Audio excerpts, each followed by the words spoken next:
우리 옆 사람과 같이 인사 나누어 보겠습니다. 하나님을 기쁘시게 합시다.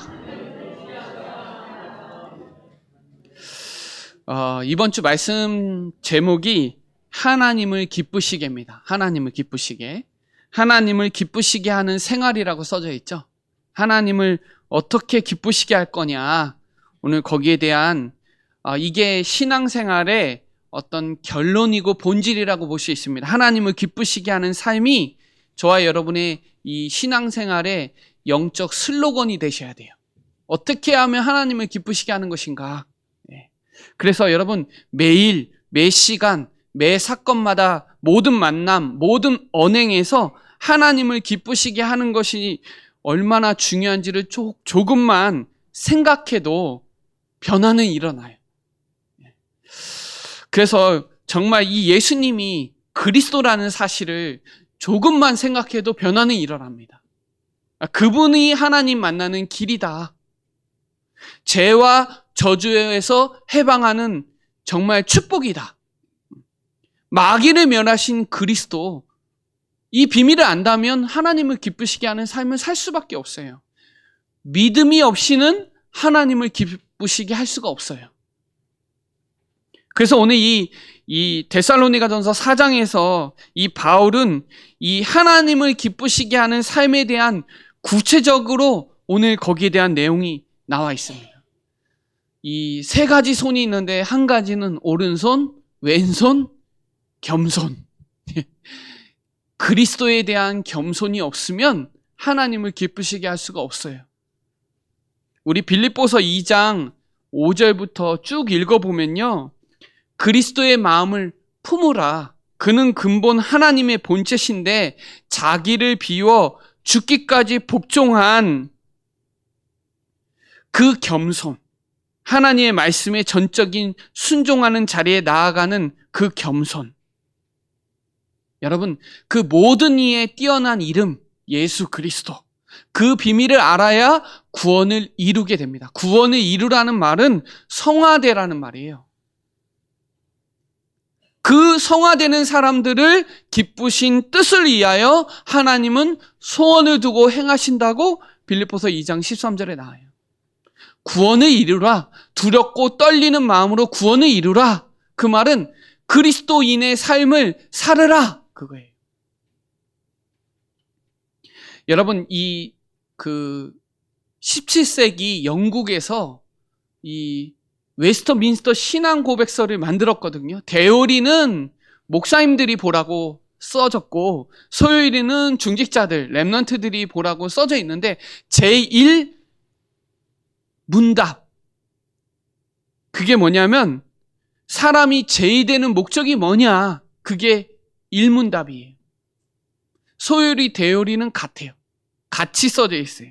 하나님을 영화롭게 하고 영원토록 하나님으로 즐거워하는 것. 하나님을 경외하고, 경외한다는 말이 뭐예요? 두렵고 공경하는 마음으로. 그게 1문답이에요. 대요리, 소요리, 1문답. 사람이 제의되는 목적은 하나님을 믿고 하나님으로 즐거워하고 기쁜 마음으로 사는 것. 여러분, 하나님 말씀 붙잡고 겸손히 나를 내려놓고 그 말씀에 순종하는 것에 있으면 변화, 성장이 일어나게 돼 있어요. 저는 이번 수련회를 통해서 진짜 하나님을 기쁘시게 하는 삶이 뭔지 진짜 결단하고 질문하고 결단하고 확인하는 그런 시간이었거든요. 진짜 오직을 찾아서 확인하고 결단하는 시간이어야 된다. 진짜 하나님 기쁘시게 하는 게 뭐냐? 질문해 보세요. 그리고 결단해 보세요. 그러면 하나님의 역사는 반드시 일어날 줄 믿습니다. 오늘 그 하나님을 기쁘시게 하는 삶이 그 첫 번째가 거룩한 삶이에요. 거룩한 삶. 자, 오늘 데살로니가전서 4장 1절로 2절에 이렇게 나옵니다. 그러므로 형제들아, 우리가 끝으로 주 예수 안에서 너희에게 구하고 권면한다. 너희가 마땅히 어떻게 행하며 하나님을 기쁘시게 할 수 있는지를 우리에게 배웠다. 곧 너희가 행하는 바고 행하고 있고 그거에 더욱 힘쓰라. 우리가 주 예수로 말미암아 너희에게 무슨 명령을 준 것을 너희가 안다. 명령이에요, 명령. 하나님을 기쁘시게 하는 거룩한 삶을 사는 게 명령이에요. 이 바울은 3주간의 짧은 시간 동안 데살로니가 성도들에게 영적인 그리스도의 말씀을 주셨고, 또 어떻게 살아야 되는지 삶의 메시지를 주신 거예요. 그리스도인은 그 삶을 살게 돼 있어요. 그래서 더욱 힘쓰라. 지속해서 격려하면서 거룩한 삶을 강조합니다. 이 당시 이 로마 이 지배받던 지역, 이 고린도는 아폴로, 아데미는 이 에베소에 있었는데, 이 데살로니가는 재림에 대한 오해와 혼란이 많았던 교회예요. 그러니 더구나 이 무책임한 생활이 그냥 몸에 배어 있는 거예요. 그냥 옛 습관에 젖어 있는 거예요. 이 타락한 생활을 계속하는 거예요. 그러니까 바울은 재림을 믿지 않으니까, 주님이 오신다는 걸 믿지 않으니까 그냥 막 사는 거예요. 그런 사람들이 구원파 막 이런 사람들이 그냥 구원받으면 됐지, 내 마음대로 살면 됐지, 이거예요. 거기에 대한 거룩한 삶을 바울은 강조하고 있는 겁니다. 더 이상 음란하지 마라, 버리라. 왜냐하면 3절에 보면 하나님의 뜻은 이것이니 너희가 거룩함이라. 거룩하기 때문에 버려야 돼요, 여러분. 음란 버리라. 거룩함으로 존귀함으로 자기의 아내를 대할 줄 알고 하나님을 모르는 이방인과 세욕하지 마라. 분수를 넘어서 해하지 마라. 그런 거예요. 여러분, 버리고 대하고 따르지 말고 해하라. 왜요? 7절에 뭐라고 나와요? 하나님이 우리를 부르심은 부정한 게 아니요, 거룩하게 하십니다. 여러분, 우리가 가장 오해하기 쉬운 게 거룩이거든요. 거룩. 성자라는 단어의 성, 거룩성. 여러분, 거룩한 자의 핵심이 뭔지 아세요? 예수 그리스도를 바르게 믿는 거예요. 그게 거룩입니다. 내가 진짜 하나님의 자녀된 게 가장 거룩한 거예요. 여러분, 시작이 중요하거든요. 시작은 그리스도여야 돼요. 착한 일을 시작하신 이가 그리스도의 날까지 이루실 줄 확신하셔야 돼요. 여러분, 운명을 바꾸는 유일한 길이에요. 재앙을 막는 절대 진리이고 빛을 전하는 유일한 생명이에요. 그리스도로 하나님의 자녀가 된 게 가장 거룩한 거예요. 우리는 그런 기준들이 많아요. 바르게 살아야 되고 바른 삶을 살아야 되는 게 그게 거룩이라고 하는데, 아니요, 성경에서 말하는 거룩은 그리스도를 믿는 게 거룩한 거예요. 여러분, 히브리서 3장 1절을 보면 하늘의 부르심을 받은 거룩한 형제들아. 거룩한 형제들은 뭘 해야 되냐? 우리가 믿는 예수를 깊이 생각해라. 하늘의 부르심을 받은 거룩한 형제들아, 예수를 깊이 생각해라. 영세전에 감춰진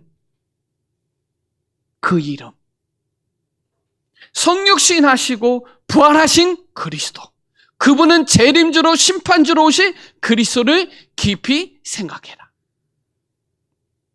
여러분, 여기서 거룩은 히브리어로 카도시고 헬라어로는 하기오스인데 외적인 경건 모양을 가리키는 게 아니라 구별이에요. 구별. 하나님의 속성은 거룩하다, 거룩하다, 거룩하다. 이사야 6장 3절에 나와요. 이사야 6장 3절에 구루터기는 거룩한 거예요. 거룩하다, 거룩하다, 거룩하다. 여러분, 그래서 우리는 성도라고 하는 게, 성도, 구별된 사람이에요. 성도, 구별된 책, 성경, 구별된 집, 성전. 저 어렸을 때는 구별된 쌀도 있었어요. 쌀로 헌금했거든요. 성미를 이렇게 보자기에 갖고 왔었어요. 지금은 그런 사람들 없는데, 여러분, 거룩한 영이 성령이고요. 거룩한 성찬식이라고 하잖아요. 성찬. 여러분은 거룩한 직분을 받은 성직을 받으신 거고, 우리가 노래하는 건 성가예요. 성가. 거룩한 곳을 성지라고 하잖아요. 성지. 예수님이 태어난 걸 성탄이라고 하잖아요. 구별됐다는 거예요. 구별된 거. 레위기 11장 44절하고 베드로전서 1장 16절에 보면 내가 거룩하니까 너희도 거룩하라. 내가 거룩하니까. 하나님은 거룩하신 분이거든요. 홀리예요. 거룩.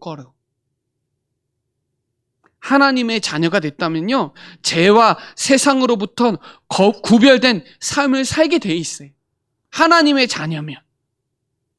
영접하는 자, 곧 그 이름을 믿는 자들에게는 하나님의 자녀가 되는 권세를 주죠. 그 믿는 사람들은 이전 일을 더 이상 하지 않고 새 것으로, 새로운 피조물로, 왜냐하면 내가 사는 게 아니라 내 안에 그리스도께서 사는 그 주인된 그리스도인의 삶을 사는 것. 종은요, 주인 말만 잘 들으면 돼요. 이 예수가 그리스도의 이 십자가 대속, 이 부활의 능력을 힘입어 하나님 자녀로서 구별된 존재가 되었다는 걸 항상 기억해야 돼요. 그렇다면 거기에 걸맞는 삶을 살아야 돼요. 저도 부족해요. 저도 죄성이 있어요. 그러나 이 죄 문제를 해결하신 그리스도 있잖아요. 여러분, 그리스도 안에서 하늘에 속한 신령한 복을 받았어요. 신령한 복이 뭐예요? 여러분, 원인, 근원을 해결받았잖아요. 인간은 절대로 죄 문제, 사단 문제, 지옥 문제 해결할 수 없는데 원인과 근원을 해결받은 그리스도. 우리의 배경이 뭐예요? 하나님의 나라. 그래서 우리가 오직 성령 충만 받고 오직 기도해야 된다는 거예요. 그래서 하나님이 우리를 창세전에 그리스도 예수 안에서 우리를 택하셔서 그의 사랑 안에서 그 앞에서 거룩하고 흠이 없게 우리를 세우셨다는 거예요. 기억하셔야 돼요. 창세전에 우리를 택하셔서 거룩하고 흠이 없는 존재로 우리를 끌고 가신다는 거예요. 그러니까 믿지 않으면 거룩하지 못하는 거예요, 여러분. 그리스도를 믿는 게 거룩한 거예요. 믿는 사람이 거룩한 삶을 사는 거지, 믿지 않는데 어떻게 거룩한 삶을 살아요? 그래서 이 로마서에 보면 1장부터 11장까지 교리면 12장부터 16장까지 삶이거든요. 그 로마서 12장에 잘 나와요. 한번 펴볼까요? 우리 로마서 12장 1절, 2절 한번 읽어보겠습니다. 이 진짜 중요하거든요. 여기도 그러므로 형제들아 나옵니다. 자, 우리 1절, 2절. 이게 거룩한 자의 가장 중요한 거, 온전한 예배입니다. 예배자여야 돼요. 믿어야 예배합니다. 같이 읽어보겠습니다. 2절 시작. 그러므로 형제들아, 내가 하나님의 모든 자비하심으로 너희를 권하노니 너희 몸을 하나님이 기뻐하시는 거룩한 산 제물로 드리라. 너희는 이 세대를 본받지 말고 오직 마음을 새롭게 함으로 변화를 받아 하나님이 선하시고 기뻐하시고 온전하신 뜻이 무엇인지 분별하도록 하라. 여러분, 조금 제가 설명하면요, 그러므로는 접속사입니다. 형제는 성도들이죠. 모든 자비는 긍휼입니다. 영적 성숙하라는 거예요. 권한다는 건 간청한다는 말이에요. 너희 몸을, 여기는 뭐예요? 전인격적인 모든 거예요. 입만 하지 말고 모든 거. 하나님이 거룩한 건 구별됐다는 거죠. 제물은 희생이 따르는 겁니다. 신약은 죽지 않아요. 구약은 죽어야 돼요. 드리라, 하나님 앞에서. 영적 예배니라, 이 말은 합당한 거예요. 당연한 거예요. 이 세대를, 세상을 본받지 말고 동화되지 말고 여러분의 마음과 생각을 변화를 받아라는 말은 변질되지 말라는 거예요. 분별하라는 건 입증하라는 거예요. 찾아내라는 거예요. 이게 맞는지 틀리는지 찾아내라. 하나님의 음성을 듣고 하나님의 뜻을 가지고 여러분 은혜 받는 스케줄과 기도의 힘을 얻는 스케줄, 답을 얻는 스케줄 가져라는 거예요. 입증해라는 거예요. 제가 저번 주에 그랬죠. 말씀 예배 놓치면 어떻게 되냐? 구경꾼 돼요. 말꾼 돼요. 심술꾼 돼요. 해방꾼 되는 거예요. 믿음의 주요 온전케 하시는 예수를 바라보는 시간이 예배 시간이에요. 그게 거룩한 시간이에요. 그 시간을 꼭 가지라. 그래야 바뀌어요. 근데요, 오늘 이 데살로니가 전서 4장 8절에 그러므로 또 나옵니다. 그러므로 접속사입니다.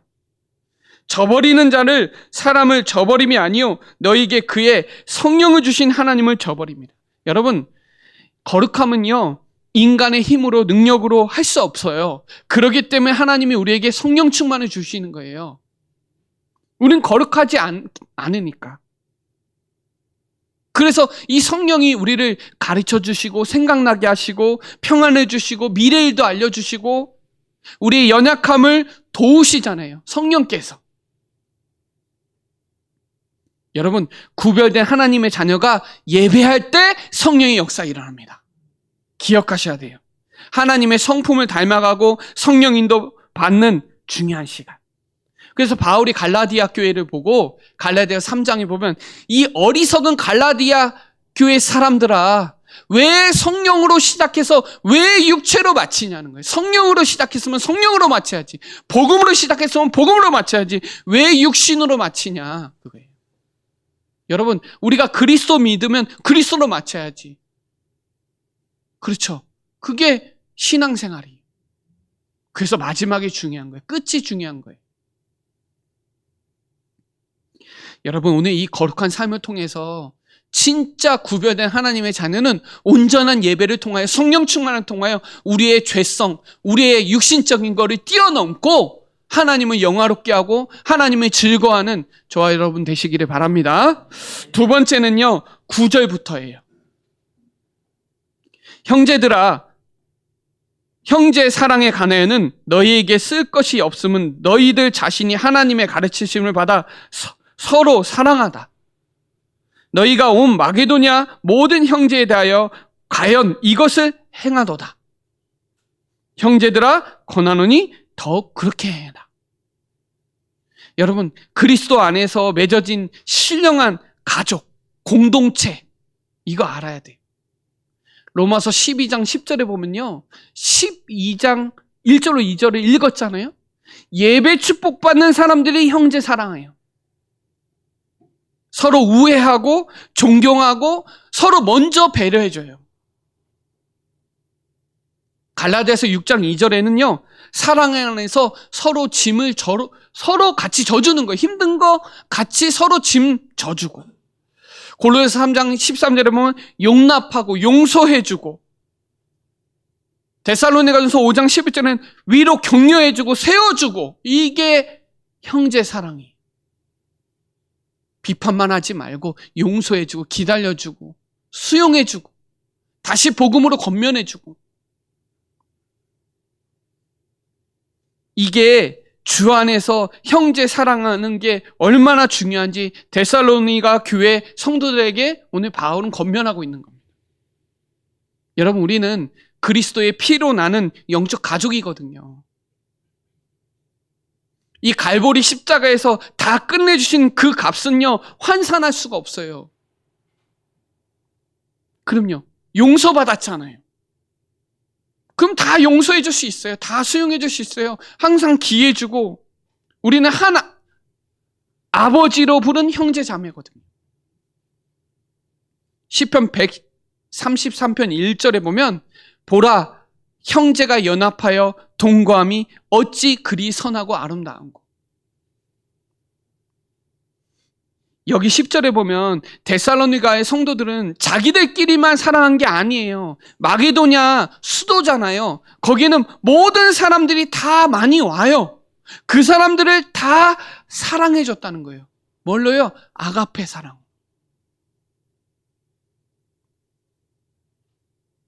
거기에 대해서 소문이 자자했다는 거예요.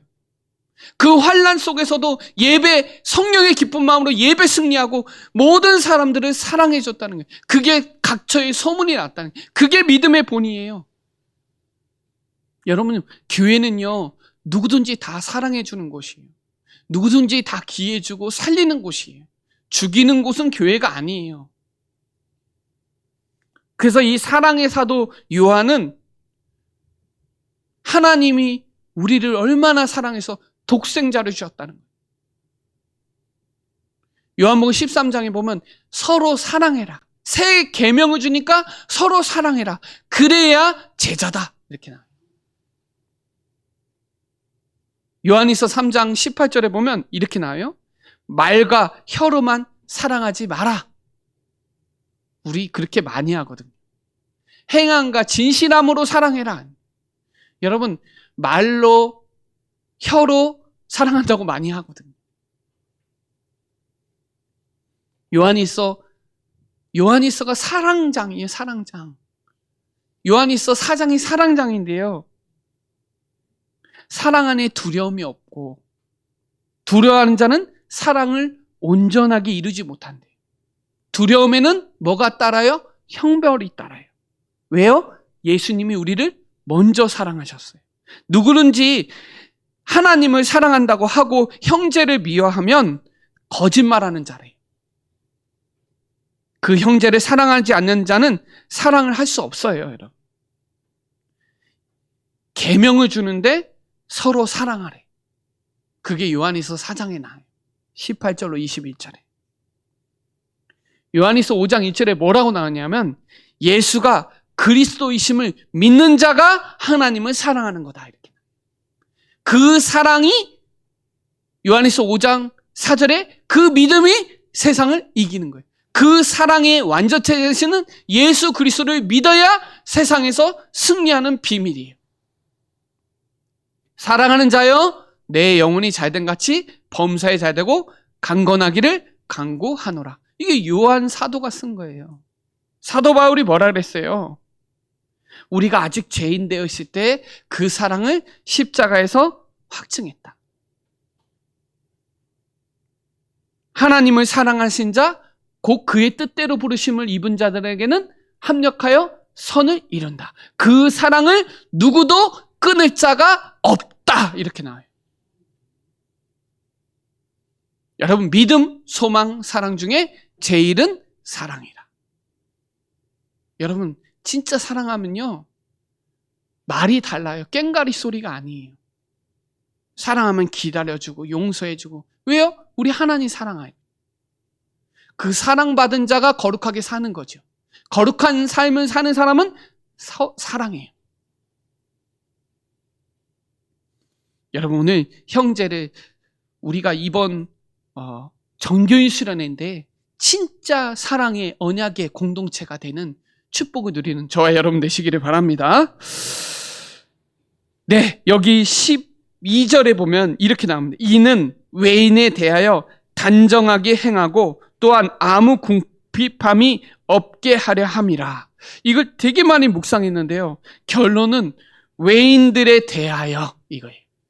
외인이 뭐예요? 불신자입니다. 하나님 모르는 자예요.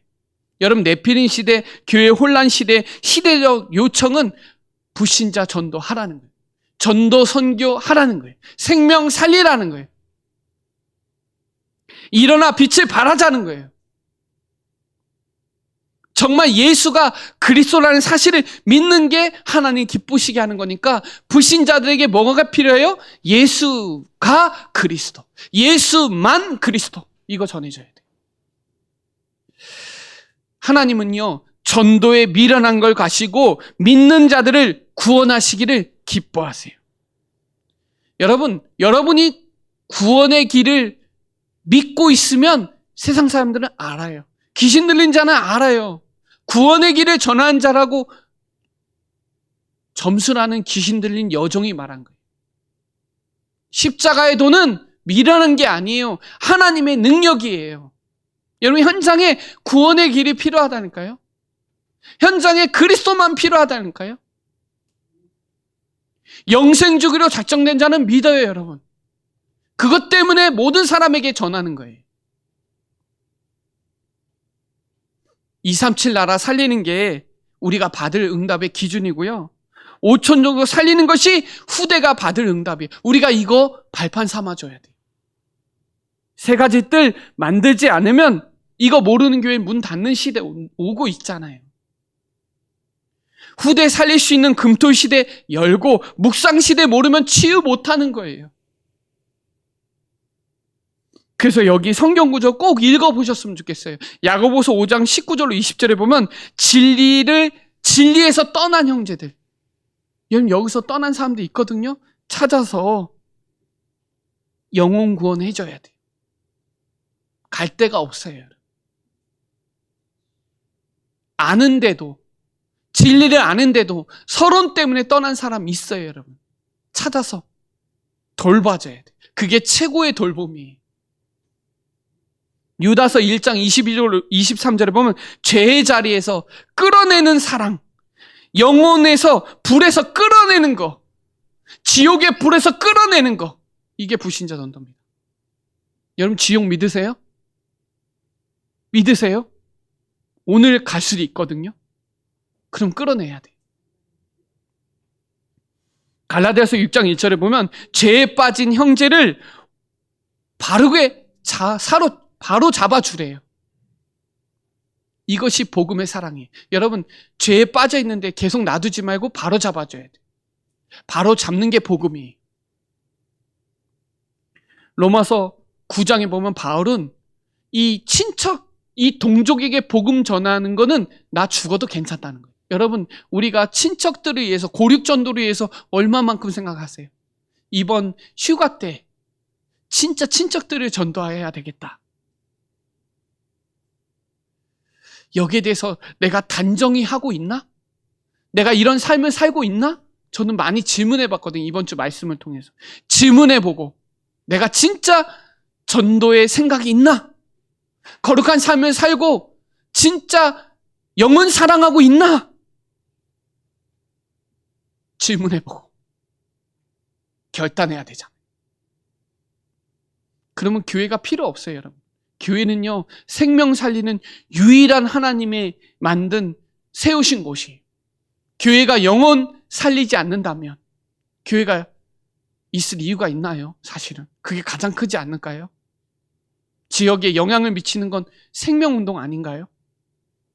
저는 그게 되게 절실하게 생각하더라고요.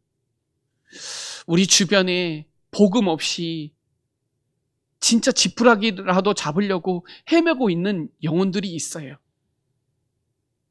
진짜 벼랑 끝에 선 자들이 있다니까요. 그 사람이 내가 아는데 복음을 전하지 않는다면 화가 임한다고 고린도전서 9장에 나오잖아요. 내가 여러 사람들에 대하여 복음을 전하는 건 한 사람이라도 구원하기를 원하니까. 여러분 오늘 내가 어떻게 하나님을 기쁘시게 할 것인가 질문해보고 결단하는 그런 오직을 찾고 유일성 가지고 도전하는 우리 사랑하는 모든 성도들 되시길 예수 그리스도의 이름으로 축복합니다. 기도드리겠습니다. 하나님 감사합니다. 부족한 종을 세우셔서 하나님의 말씀 선포하게 하여 주시니 감사를 드립니다. 하나님을 기쁘시게 하는 전도자의 삶을 살 수 있도록 성령으로 충만케 역사하여 주시고 전 성도가 하나 돼서 정말 후대 살리고 병든 자를 치유하고 이방인들을 살리는 주역의 축복의 여정이 되게 하여 주옵소서. 이 일에 하나님 모든 인력과 경제와 모든 것을 주관하여 주시옵소서. 감사를 드리며 살아계신 예수 그리스도의 이름으로 기도드립니다. 아멘. 우리 말씀 묵상